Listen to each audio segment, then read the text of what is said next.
अस्सलाम वालेकुम guys, welcome to Finclub academy. हमने एक नए कोर्स की सीरीज स्टार्ट करी है, how to fundamentally analyse companies, जिसके अंदर हमने पहली वीडियो बनाई थी लास्ट वन, जिसमें हमने आपको बताया था कि एक इक्विटी एनालिसिस फ्रेमवर्क क्या होता है।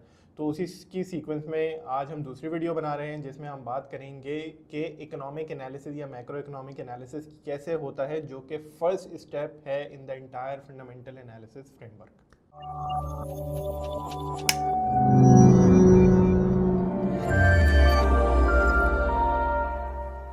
तो गाइज इकोनॉमिक एनालिसिस जो होता है वो चार डायमेंशंस में होता है। इकोनॉमी के यूं समझ चलें, ये कह लें कि इकोनॉमी के चार ब्रॉडर कैटेगरीज बोल लें, वेरिएबल्स बोल लें, पैरामीटर्स बोल लें या डायमेंशंस बोल लें, वो होते हैं। जिसमें एक होता है आपका एक्सटर्नल अकाउंट, दूसरा होता है आपका फिजिकल अकाउंट, तीसरा होता है आपकी मॉनेटरी पॉलिसी, और चौथा होता है आपकी इकोनॉमिक ग्रोथ के जो जीडीपी वगैरह इस तरह की आप बात सुन रहे होते हैं। What's important is to understand कि ये जो चारों आपके मैंने हेड्स आपको बताए हैं, ये चारों डायमेंशंस मैंने आपको बताए हैं, ये आइसोलेशन में कभी ऑपरेट नहीं करते हैं। ये चारों एक दूसरे से इंटरलिंक्ड हैं और इंटरडिपेंडेंट हैं एक दूसरे पे। ऐसा नहीं हो सकता कि एक्सटर्नल अकाउंट एक आइसोलेशन में ऑपरेट करेगा। एक्सटर्नल अकाउंट की इम्प्लीकेशन जीडीपी पे होती हैं और उसकी ग्रोथ पे होती हैं, एंड वाइस वर्सा। अगर एक सर्टेन जीडीपी ग्रोथ चल रही है तो उसकी फिर इम्प्लीकेशन वापस एक्सटर्नल अकाउंट पे भी आ रही होगी। तो it's more like a circular reference जो चल रहा होता है। इस वजह से बहुत इंपॉर्टेंट है कि हम इन चारों डायमेंशंस को और इनके जो इम्प्लीकेशंस एक दूसरे पे जा रहे होते हैं उनको हम अच्छी तरह से समझ सकें, ताकि फिर हम आगे फोरकास्ट कर सकें कि इकोनॉमिक डायरेक्शन क्या होगा। तो पहली डायमेंशन पे बात करते हैं, which is external account. External account simply, जैसे कि वर्ड एक्सटर्नल सजेस्ट, कि ये आपका वो अकाउंट होता है जो कि आपके रिलेशनशिप या ट्रांजैक्शंस डिटरमिन कर रहा होता है with your outside parties as an economy, as a country. यानी कि आप दूसरे मुल्कों से जिस तरह से इंटरेक्ट कर रहे हैं या दूसरी करेंसी से इंटरेक्ट कर रहे हैं, ये यहाँ पे वो आ जाता है। जो आपने अक्सर सुना होगा एक term, current account deficit, trade deficit, exports, imports, वो सारी एक्सटर्नल में आती हैं आपकी। ब्रॉडली स्पीकिंग, एक्सटर्नल अकाउंट के at a very high level दो मेजर हेड्स होते हैं। एक होता है करंट अकाउंट और एक होता है financial account. Current account basically is your वो अकाउंट होता है जो कि डिटरमिन कर रहा होता है कि आपकी दूसरे जो इकोनॉमीज हैं या कंट्रीज हैं उनके साथ आपकी ट्रेड या वर्किंग, इस तरह की जो दूसरी रिलेशनशिप है वो कैसी हैं। जैसे कि ट्रेड डेफिसिट एक उसका पहला कंपोनेंट आ जाता है, trade deficit of goods to be precise, कि जी आप पेट्रोल इंपोर्ट करते हैं तो वो इंपोर्ट ऑफ गुड्स में आ जाता है। आप टेक्सटाइल के एक्सपोर्टर हैं तो वो एक्सपोर्ट ऑफ गुड्स में आ जाता है। इसी तरीके से हम बहुत सारे गुड्स और भी इंपोर्ट करते हैं, हम बहुत सारे गुड्स और भी एक्सपोर्ट करते हैं। इन दोनों का जो डिफरेंशियल होता है, एक्सपोर्ट्स माइनस इंपोर्ट्स, वो हमारा बन जाता है ट्रेड डेफिसिट ऑफ गुड्स। अच्छा, ये हो गया गुड्स। इसी तरीके से हम सर्विसेज की भी बात करते हैं। हम कुछ सर्विसेज के एक्सपोर्टर भी हैं और सर्विसेज के इंपोर्टर भी हैं। सर्विसेज, जैसा कि आपको पता है, आईटी एक्सपोर्ट्स वगैरह आप सुनते होंगे, इस तरह की जो बातें सुनते हैं, वो सर्विसेज एक्सपोर्ट्स में आ जाता है, जिसके अंदर कोई फिजिकली गुड एक्सचेंज नहीं हो रहा होता। और सर्विसेज इंपोर्ट्स भी इस तरह से आ जाती हैं कि भैया आपने कोई किसी किसी एक्स ऑर्गेनाइजेशन ने मैकिन्सी को बाहर से कंसल्टेंसी पे हायर कर लिया, तो उसकी जो पेमेंट होगी वो इंपोर्ट ऑफ एक तरह की सर्विसेज हो गई, क्योंकि आपने कंसल्टेंसी ली उनसे, इंपोर्ट करी और उसके बदले आपने पेमेंट अब्रॉड हो गई। इसी तरीके से एक जो आपके एक बड़ा सिग्निफिकेंट हेड जो होता है इंपोर्ट ऑफ सर्विसेज के अंदर, which eventually effects your trade off services, वो जो भी आप गुड्स इंपोर्ट कर रहे होते हैं उसके ऊपर जो फ्रेट पे होता है, जो शिप्स के थ्रू आता है सामान, ऑयल, पेट्रोल, जो भी दूसरी चीज़ें आपकी आती हैं, जो आपका उसका फ्रेट होता है, जो इंश्योरेंस होती है और इस तरह की जो चीज़ें होती हैं, वो आपकी क्लासीफाई हो जाती हैं एज, मोस्टली फ्रेट एक्चुअली होता है, इंश्योरेंस अगर बाहर से कराई हो तब होती है, बट फ्रेट जो होता है वो आपका आ रहा होता है इंपोर्ट ऑफ सर्विसेज के अंदर। तो जो एक्सपोर्ट ऑफ सर्विसेज और इंपोर्ट ऑफ सर्विसेज है उनका डिफरेंस हो जाता है ट्रेड डेफिसिट या ट्रेड बैलेंस बोलने ऑफ सर्विसेज। हमारा ट्रेड, क्योंकि यूजली दोनों ट्रेड डेफिसिट में ही होते हैं, हम लोग इंपोर्ट हमारी ऑफ गुड्स भी ज़्यादा होती हैं देन एक्सपोर्ट ऑफ गुड्स, इसी तरीके से इंपोर्ट ऑफ सर्विसेज भी ज़्यादा होती हैं देन एक्सपोर्ट ऑफ सर्विसेज। तो जनरली ट्रेड डेफिसिट ही आ रहा होता है, बट लॉजिकली बिल्कुल बाय थ्योरी अगर मैं आपसे बात करूँ तो करंट अकाउंट में पहला हेड होगा trade balance of goods, trade balance of services. फिर उसके बाद जो तीसरा हेड आता है दैट्स कॉल्ड प्राइमरी इनकम। अच्छा, प्राइमरी इनकम जो होती है ये इसमें प्राइमरीली आपका जो आ रहे होते हैं वो आपका आ रहा होता है कि जो आपने लोन लिया हुआ है या किसी दूसरे कंट्री में आपने इन्वेस्टमेंट करी हुई है, लोन दिया हुआ है, तो उसके ऊपर जो प्रॉफिट हो गया, इंटरेस्ट हो गया, वो लेना देना जो भी होता है वो नेट इसमें हो जाता है। तो primary income basically pertains to, अगर आपने कोई इन्वेस्टमेंट बाहर करी हुई है, आपने कोई लोन दिया हुआ है बाहर, कोई फाइनेंशियल एसेट है आपका बाहर, तो उससे रिलेटेड आपका जो भी प्रॉफिट आ रहा है, कोई इंटरेस्ट आ रहा है, वो आपका प्राइमरी इनकम बन जाता है। एंड वाइस वर्सा, क्योंकि जनरली हमने लोन ज़्यादा लिए हुए होते हैं दुनिया से, हम जो इंटरेस्ट पेमेंट कर रहे होते हैं वो हमारा क्या नाम है प्राइमरी आउटफ्लो आपका बन जाता है। तो उन दोनों का जो डिफरेंस होता है वो पे प्राइमरी बैलेंस बन जाता है, उसको प्राइमरी, क्योंकि अगेन ये भी हमारा जनरली स्पीकिंग नेगेटिव ही होता है, तो इसको हम प्राइमरी डेफिसिट कह देते हैं। फिर एक चीज़ आती है सेकेंडरी इनकम, जो कि चौथा हेड है इस करंट अकाउंट बैलेंस का। पहला है ट्रेड बैलेंस ऑफ गुड्स, दूसरा है ट्रेड बैलेंस ऑफ सर्विसेज, तीसरा हमने बात करी प्राइमरी इनकम, अब हम बात कर रहे हैं चौथे की सेकेंडरी इनकम, जिसमें सबसे बड़ा हेड जो होता है वो होता है रेमिटेंसेज, जो आपने सुना होगा। हमारे जो भी एक्सपोर्ट ऑफ लेबर हम कर रहे होते हैं बाहर, और उससे जो बाहर से हमारी इनकम आ रही होती है, जो लोग घरों को पैसे भेज रहे होते हैं, वो हमारा रेमिटेंसेज में क्लासीफाई हो जाता है। तो जब हम इन चारों हेड्स को ऐड करते हैं तो हमारा करंट अकाउंट बैलेंस बन जाता है। फिर आता है हमारा financial account. Financial account basically finances से डील कर रहा होता है। अब वो आमतौर पे क्या होता है, वो करंट अकाउंट बैलेंस का एक रिफ्लेक्शन होता है, यानी कि मिरर रिफ्लेक्शन बन जाता है। क्यों? अगर आप करंट अकाउंट डेफिसिट में हैं तो यूजुअली आप फाइनेंस कर रहे होते हैं through borrowings, usually, not always, कभी आप रिजर्व भी बंद कर देते हैं ऐसे, बट अगर आप बोरोइंग से फाइनेंस कर रहे हैं तो फाइनेंशियल अकाउंट आपका पॉजिटिव हो जाएगा, क्योंकि आपने पैसे बाहर से बोरो किए, इनफ्लो आपका अंदर आया आपका। तो current account plus financial account जो है वो आपका लॉजिकली स्पीकिंग इस तरीके से जब आप देखेंगे जीरो होना चाहिए, बट ज़रूरी नहीं है जीरो हो आपका, क्योंकि करंट अकाउंट सरप्लस अगर आपका ज़्यादा है और फाइनेंशियल आप उससे आपने मुल्क में ही रिटेन कर रहे हैं, तो वो बैलेंस सरप्लस हो जाएगा आपका। बीओपी सरप्लस कहलाता है, बैलेंस ऑफ पेमेंट सरप्लस। कभी आपका करंट अकाउंट डेफिसिट इतना ज़्यादा है कि आपको बोरिंग करके भी पूरा नहीं हो रहा, तो आप रिजर्व्स बंद कर रहे होंगे आपके, तो BOP negative, balance of payment negative हो जाता है आपका। तो ये दोनों जब कंबाइन हो जाते हैं, current account plus financial account, उसको आप बैलेंस ऑफ पेमेंट्स कह सकते हैं, आप उसको एक्सटर्नल अकाउंट कह सकते हैं। ये बेसिकली आपका, in my opinion, is the most important dimension for a country like Pakistan which is an emerging market.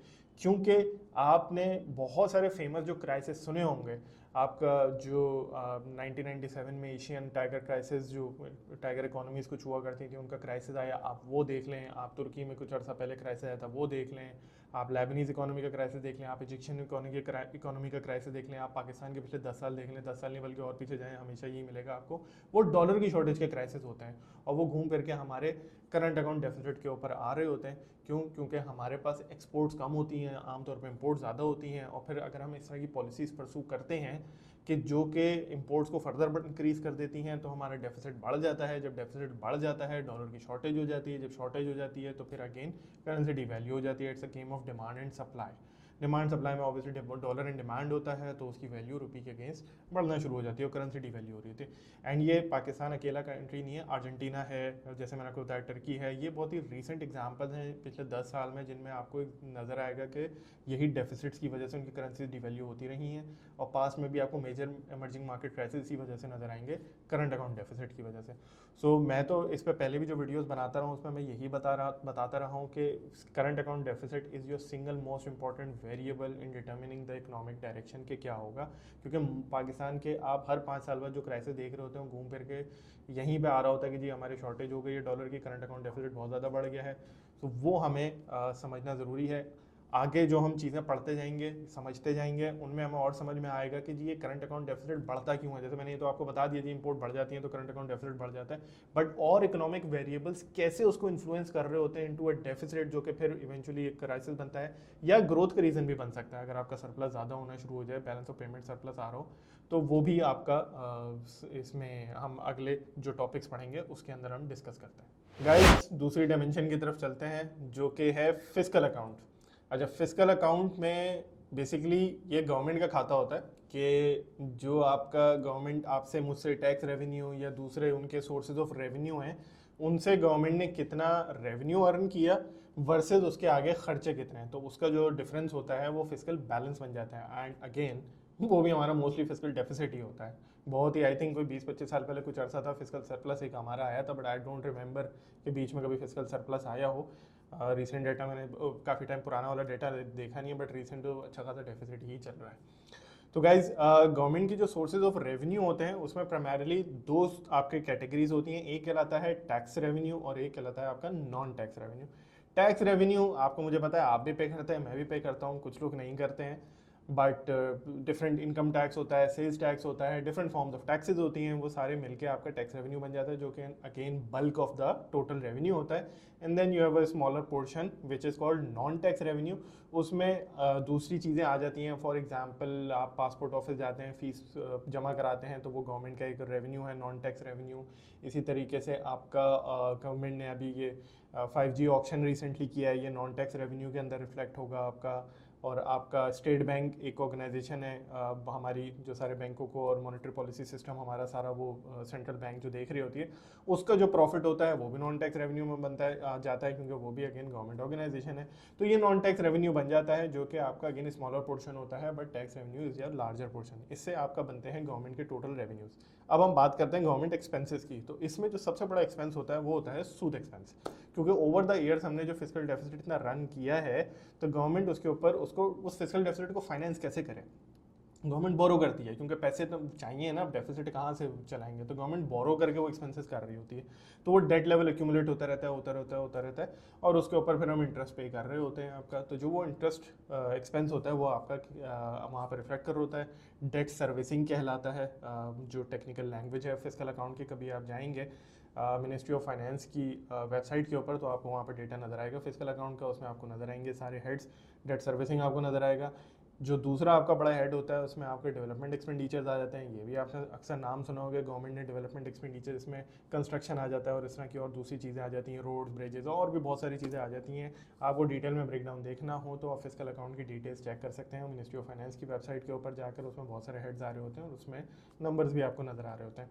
फिर आपके और करंट एक्सपेंडिचर्स आ जाते हैं। उन करंट एक्सपेंडिचर्स के अंदर दूसरे आपके सिविल यानी गवर्नमेंट चलाने के जो खर्चे, ब्यूरोक्रेसी और जो बहुत सारी बातें अक्सर आप सुन रहे होते हैं, वो खर्चा आता है। आपका डिफेंस का खर्चा भी आप वहीं पे आता है, आपके सब्सिडीज़ आ जाती हैं, आपकी पेंशन आ जाती हैं, और भी बहुत सारे खर्चे आ जाते हैं। ये सारा गवर्नमेंट एक्सपेंस होते हैं, और इन दोनों का जो डिफरेंस होता है वो आपका यानी कि गवर्नमेंट का फिस्कल रेवेन्यू और फिस्कल एक्सपेंस, इन दोनों का जो डिफरेंस होता है वो आपका बन जाता है फिस्कल बैलेंस, जो कि मैंने आपको बताया फिस्कल डेफिसिट होता है। अब ये कंसोलिडेटेड मैंने आपको बात करी है, इनके अंदर भी फर्दर डिवीजन है। एक फेडरल गवर्नमेंट के लेवल पे होता है और एक प्रोविंशियल गवर्नमेंट के लेवल पे होता है। जब हम एक ब्रॉडर इकोनॉमी के फिस्कल डेफिसिट और फिस्कल बैलेंस की बात कर रहे होते हैं, सरप्लस की बात कर रहे होते हैं, तो उसमें फेडरल गवर्नमेंट भी आ जाती है और सारे प्रोविंसेस आ जाते हैं। उन सबके नंबर्स को सम करके देखा जाता है कि जी भाई टोटल इकोनॉमी में रेवेन्यू कितना था, प्रोविंशियल गवर्नमेंट ने कितना रेवेन्यू जनरेट किया, फेडरल ने कितना जनरेट किया, सम कर लेते हैं। फिर एक्सपेंसेस को भी इसी तरीके से कंसोलिडेट करके देखा जाता है, और यही कंसोलिडेटेड नंबर होता है जो कि IMF वगैरह फोकस कर रहा होता है आपने टोटल जो भी टारगेट्स और इन चीज़ों के अंदर आ रहा होता है आपका। फिस्कल डेफिसिट क्यों इंपॉर्टेंट होता है? फिस्कल डेफिसिट इसलिए दो मेजर, और भी बहुत सारे रीज़न होते हैं, बट दो मेजर रीज़न जिनकी वजह से इंपॉर्टेंट होता है ना, वो ये होता है कि आपका फिस्कल डेफिसिट बता रहा होता है कि आपका ओवरऑल डिमांड फॉर मनी कितनी है, यानी कि मतलब नॉट कम्प्लीटली बट एक बड़ा रोल प्ले कर रहा होता है, स्पेशली इन पाकिस्तान। जो क्योंकि डेफिसिट हो गया, अब गवर्नमेंट को पैसे चाहिए, गवर्नमेंट बोरो करेगी, गवर्नमेंट कहाँ जाती है, गवर्नमेंट बैंकों के पास जाती है। जो आप टी-बिल्स, PIBs ऑप्शन अक्सर सुन रहे होते हैं आप, वो गवर्नमेंट बोरो कर रही होती है एक्चुअली बैंकों से, आपके स्केड्यूल्ड बैंक जो आपके कमर्शियल बैंक्स होते हैं तो बोरो कर रही होती है। अब गवर्नमेंट जब एक सिस्टम में बोरोअर सबसे बड़ी बन जाती है और सप्लाई ऑफ कैपिटल या सप्लाई ऑफ मनी लिमिटेड होती है, तो गवर्नमेंट लेकर जा रही होती है। तो आपने अक्सर एक टर्म भी सुनी होगी, आ रही होती है अक्सर अखबारों में, कि गवर्नमेंट की वजह से crowding out of private sector हो रहा है। वो क्यों होता है? क्योंकि देखिए सप्लाई ऑफ मनी जो है इन अ थ्योरेटिकल वर्ल्ड वो लिमिटेड है, ठीक है ना। आपकी जब सप्लाई ऑफ मनी, कितना कैपिटल है टेबल पे, इतने पैसे पड़े हुए हैं, उसमें से गवर्नमेंट अगर अपने डेफिसिट को फंड करने के लिए एक लार्जर शेयर ले जाती है, तो पीछे जो आपका रह ही कम जाता है प्राइवेट सेक्टर को रहने देने के लिए, तो वो क्राउडिंग आउट हो रही होती है। एंड ओवरऑल आपका एक सिग्निफिकेंट रोल इसमें आ रहा होता है डिमांड फॉर मनी की तरफ से। जो मैंने आपको बताया ना, डेफिसिट है, अब जितना बड़ा डेफिसिट होगा गवर्नमेंट की तरफ से उतनी ज़्यादा डिमांड फॉर मनी होगी। एंड ये डिमांड फॉर मनी, आप एक पॉइंट याद रखिएगा, क्योंकि जब हम नेक्स्ट सेक्शन आपका नेक्स्ट वीडियो में मॉनेटरी पॉलिसी का डिस्कस करेंगे, तो वहाँ पर ये एक इंपॉर्टेंट कंपोनेंट बनता है, क्योंकि वहाँ पर भी डिमांड फॉर मनी और supply for money equilibrium determine कर रहे होते हैं इंटरेस्ट रेट्स का आपका। खैर एनीवेज, कमिंग बैक, यहाँ पर एक ये आपका फिस्कल अकाउंट, फिस्कल रीजन जो मैंने आपको बताया, डिमांड फॉर मनी इंपॉर्टेंट हो जाता है। दूसरा ये होता है कि देखें, अगर गवर्नमेंट डेवलपमेंट एक्सपेंडिचर्स बढ़ा देती है अपने, या अपने सिविल एक्सपेंडिचर्स और दूसरे एक्सपेंडिचर्स बहुत ज़्यादा बढ़ जाते हैं, तो वो क्या है, वो भी सॉर्ट ऑफ स्पेंडिंग है, राइट। डेवलपमेंट, अगर गवर्नमेंट रोड्स बना रही है, लेट्स से मैं ब्रिजेस बना रही है, इसकी एग्जांपल ले लेता हूँ, तो एक फॉर्म ऑफ स्पेंडिंग हो रही है, राइट। ब्रिजेस अगर बन रहे हैं तो उसमें सरिया इस्तेमाल हो रहा है, उसमें सीमेंट इस्तेमाल हो रहा है आपका, तो वो उसके भी पीछे, अब सरिया बनता तो लोकली है बट उसके पीछे स्क्रैप इंपोर्ट हो रहा है। सीमेंट आपका बनता लोकली है, उसको लेकिन बनाने के लिए फ्यूल के तौर पर कोयला कंज्यूम होता है, वो आपका इंपोर्ट हो रहा होता है आपका। तो आपका हो क्या रहा है, आपका development expenditure contributes towards economic growth and spending, और ये ग्रोथ जो होती है फिर इवेंचुअली डिमांड जनरेट कर रही होती है ब्रॉडर इकोनॉमी के अंदर for other goods and services. और जब वो गुड्स एंड सर्विसेज की ब्रॉडर डिमांड जनरेट होती है तो कहीं ना कहीं किसी लेवल के ऊपर आपकी इंपोर्ट्स की डिमांड बढ़ना शुरू हो जाती है। जैसे मैंने आपको बताया कि सरिया के केस में स्क्रैप पीछे इंपोर्ट हो रहा है, सीमेंट के केस में पीछे कोयला और भी कुछ चीज़ें इंपोर्ट हो रही हैं, बट कोयला आपका मेजरली इंपोर्ट हो रहा है। तो इंपोर्ट्स की डिमांड बढ़ना शुरू हो जाती है और वो फिर इफेक्ट करता है आपका एक्सटर्नल अकाउंट को या बैलेंस ऑफ पेमेंट को, जो कि हमने पिछले पार्ट में बात करी थी। So this is how your fiscal balance या फिस्कल अकाउंट या फिस्कल पॉलिसी आपका इंपैक्ट कर रही है टू एक्सटर्नल अकाउंट। एक होती है एक्सपेंशनरी पॉलिसी, एक होती है टाइट पॉलिसी। एक्सपेंशनरी पॉलिसी के अंदर क्या होता है, government large fiscal deficit run करती है या अपने डेवलपमेंट एक्सपेंडिचर्स बढ़ा देती है ताकि वो ग्रोथ को बूस्ट कर सके, एम्प्लॉयमेंट जनरेट कर सके, इकोनॉमिक ग्रोथ आ सके, वो कर रही हो। तब एक्सपेंशनरी पॉलिसीज में मैंने आपको इंप्लीकेशन बता दी कि नेचुरली आपकी इंपोर्ट्स बढ़नी है आपके कहीं ना कहीं किसी लेवल के ऊपर जाकर आपकी। दूसरी होती है टाइट पॉलिसी, जिसमें आप कहते हैं नहीं ग्रोथ हमने कंट्रोल करनी है, हमने डेफिसिट भी ज़्यादा रन नहीं करना, तो हम टैक्सेस ज़्यादा लगाएंगे फॉर एग्जांपल, या हम कोई दूसरी सोर्स ऑफ रेवेन्यू लगाएंगे, एक्सपेंडिचर्स कर्टेल करेंगे। तो हम इस तरह से जो गवर्नमेंट के स्पेंडिंग वाला पार्ट होता है, डेवलपमेंट स्पेंडिंग वाला पार्ट होता है, उसको रिस्ट्रिक्ट किया जा रहा होता है ताकि वहाँ से भी आपकी जो डिमांड इंपोर्ट की इनडायरेक्टली जनरेट हो रही है उसको कंट्रोल किया जाए। तो यहाँ पर हम खत्म करते हैं फिस्कल पार्ट को और इस part 1 of macro economic analysis को या इस वीडियो को।